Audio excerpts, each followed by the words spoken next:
If you are not a beginner at makeup or you don't like minimal looking makeup, please scroll. This is not the video for you. Now that this video has reached the targeted audience, let me show you how you can do a natural looking, beginner friendly makeup look that's not going to give you jump scare, because by the end of your makeup routine, you look nothing like you. I know for a fact that when you start doing makeup, all the steps and all the products can be overwhelming, and sometimes by the time you finish your makeup look, you don't look anything like yourself. People will talk about it, you notice it, and then you get so self-conscious that you stop wearing makeup because you don't want those comments anymore. This video is going to show you how to achieve this flawless looking base without doing too much. You will look like yourself, you'll get all the beautiful good compliments, and then next time you're going to come back and we're going to build on this to give us a little bit more. I believe in building blocks, okay? If you're starting something and you jump right into the middle of it, sometimes it gets so overwhelming that you just end up dropping it. This is going to be the year that you stick with it. Let's go ahead and jump into this gorgeous look.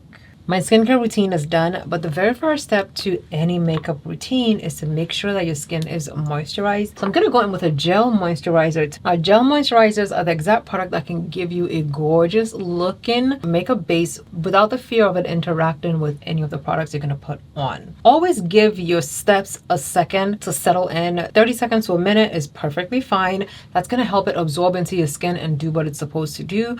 This way, it doesn't immediately interact with the next step that you're going to go in with. Next, I'm going in with a primer that helps smooth your skin and hide your pores, fine lines, and just helps your makeup go on really smoothly. I absolutely adore this specific primer. As dark as I am, it doesn't show up looking whitish or crazy on my skin. This makes it perfect for no makeup looks or makeup looks that I know I'm not going to be using heavy makeup in. It's going to help hide all the texture I have on my skin. I'm going to further mattify my skin using a translucent or a colorless white powder. I have three that I use: the MAC Cosmetics Invisible Powder, the RCMA powder, and the Benai colorless powder. All of these powders are very finely milled and you don't need a lot to achieve the look that we're trying to go for. You're going to take a big powder brush, you're going to tap into your powder and just pat off the excess in your hand. This way you coat all of the bristles of the brush, and then you're just going to apply it to your face just to mattify it down and also to help you blur out your skin as much as possible. Yes, this is invisible powder, but you don't need to put too much on. If you have oily skin like I do, definitely go in with this step. If you don't have oily skin like me and you have dry skin, you can definitely skip this step. If you have normal skin but you like that more glowy look, definitely skip this step. This is the side with the powder. This is the side without the powder.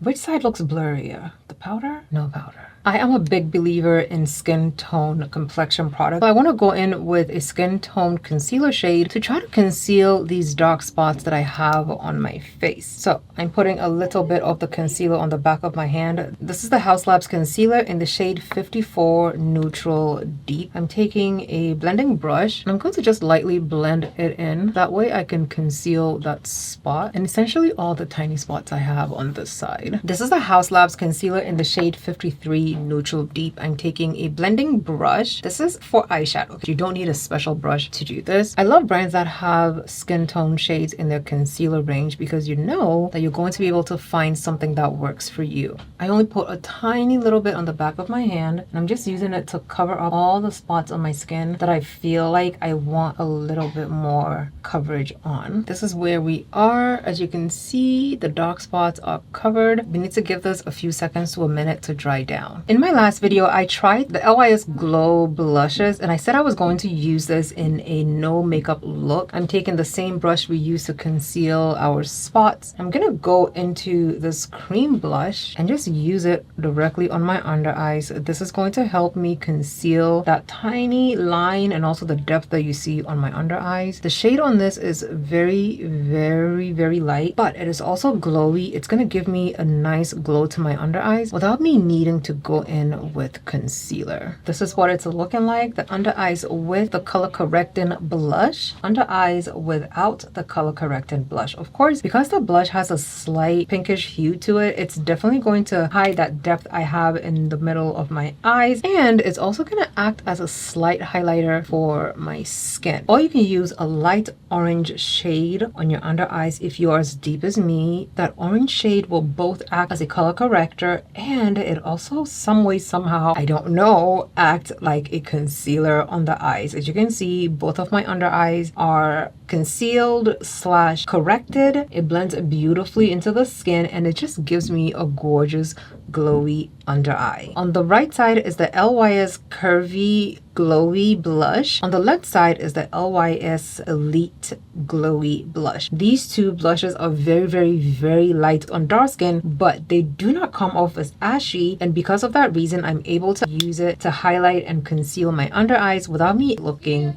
crazy. If you don't have oily skin and your eyelids don't get as oily as I do, you could definitely skip this step. If you're an oily grease ball, you're going to need to prime your eyes. Even if you're not doing any eyeshadow, you still need to prime your eyes, because this primer is going to make sure that whatever I put on my eyes don't end up creasing and having lines in it, so that when I look down, it doesn't look an oily, creasy mess. I love applying my eye primers with my fingers because I feel like it gives me more control over the product, and I'm able to blend it and push it into the skin without me worrying about what it's gonna end up looking like. I want to keep this makeup look as natural as possible. I want you to be able to look like yourself, but better. I'm going in with a brow glue. I don't have a lot of brow hairs. You actually might have more brow hairs than me. I don't, but whatever brow hairs I do have and whatever brow hairs you do have, you are going to stick them up with a brow gel. You can use your hair gel, you can use soap, whatever products help you keep your brow hairs up is what you're going to use. This is the NYX brow glue. It dries down really nicely, and the most important thing, on dark skin, it doesn't dry down ashy looking. I'm just using a random tool to just press down the hairs. It's the end of a brow pencil that we're not using. Just gonna use that to push it down. I'm just gonna run our powder brush over it so that I can mattify it a bit, because my eyebrows do get oily as well. We're gonna go in with a little bit of setting powder. Before we do that, we're going to look up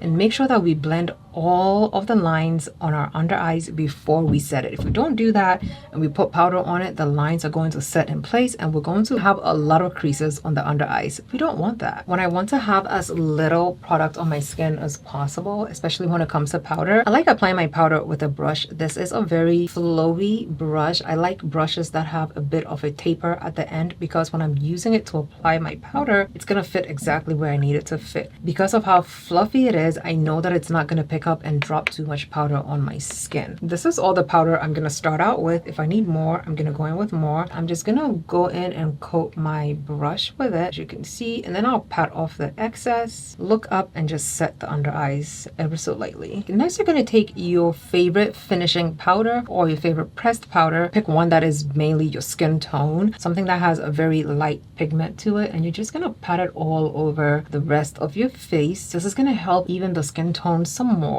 Even though this is saying it's a finishing powder, it's definitely given me more coverage to the skin. I'm taking the second shade in the collection, and I'm going to apply it to the parts of my face where you generally would conceal. So instead of us using like a creamy concealer, that's probably going to be difficult to blend in and also end up being entirely too much for us because we are a beginner at makeup. This is perfect. Using the same fluffy brush, it's going to help to give you more control, and it can give you a light brightness to the parts of your face that you want without you doing too much. For the bridge of the nose, I'm using a smaller brush. That way I could be a little bit more precise with it. I'm just gonna make sure that I hit right in the middle of the nose, right at the bridge. Because of the shade of this, it's gonna make it look like I intentionally contoured my nose even though I didn't. I'm gonna go in with a little bit of powder on the eyes, because this is also going to help cancel out any depth on the eyes without me doing too much, and it's also going to just help tie the eyes in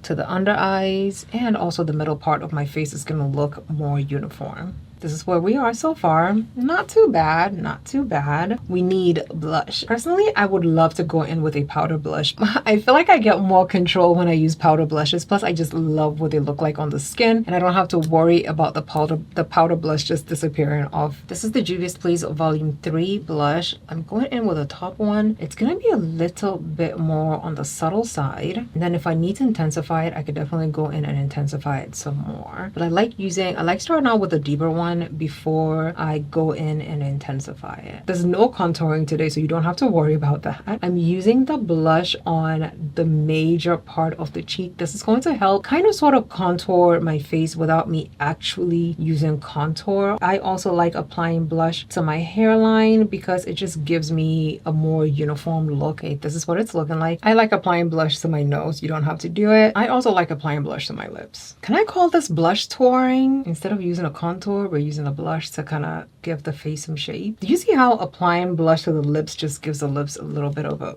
We're going in with some mascara. This is the Sephora Collection Big by Definition. Try your very best not to poke yourself in the eyes, okay? You're also going to apply some to your lower lash line. And just try as hard as possible not to put the mascara on your skin. A good lipstick shade never hurt anybody, but once again, beginner makeup, I don't want to scare you away. So we're just taking a lip liner, like a plumish lip liner, something that will show up and look good but not be entirely too much. You can use whatever lip liner you want. I just happen to be going in with this shade because it ties into my blush like really nicely. And I'm just gonna line my lips. Adding a slight bit of lip liner just elevates your lips to make it look a bit more glam. I'm taking a lip oil, as they call it, but this one has like glitter pieces in it. So it's a dress up lip oil. It's not just a plain lip gloss because it has glitter pieces in it. Taking that, and we're just gonna apply that to the lips. It is essentially a clear gloss, but it's dressed up just a little bit. I just did that way it doesn't get on my teeth, and I'm not walking around with products on my teeth. We're taking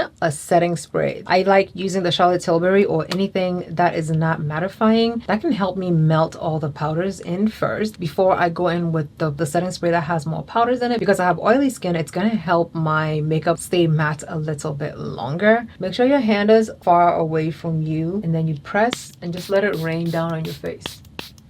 We didn't do too much, so we don't need a lot. Tip that nobody tells you is that after you apply your setting spray, don't be moving your face. Keep it stiff, like a statue, like that. The only finishing spray that I have on my table is the One Size Until Dawn. This is one of those products that you do not breathe while you're using it. Hold your breath, apply it, blow away the fumes, and then breathe. Before I set my hair down, this is what the base is looking like. Our skin is corrected, but we don't have entirely too much. And also, I just see that I missed a portion of my skin that needed to be corrected, but it's under there, so just don't pay it any mind, okay? Just pretend you don't see it. This is the finished look, beginner friendly makeup look using very minimal product. I really do believe that this kind of makeup look is something that you're going to get a ton of compliments on. You still look like yourself. Nothing is unblended. Nothing is jumping out too much to where it's going to draw the wrong kind of attention, because we all know when you first start doing something, the mistakes are heavy. And sometimes when you get all the negative comments, you generally just end up not doing it anymore. Try out all these steps and let me know how they work out for you. If you want more tutorials on beginner makeup, check out the playlist that's gonna pop up on the next screen.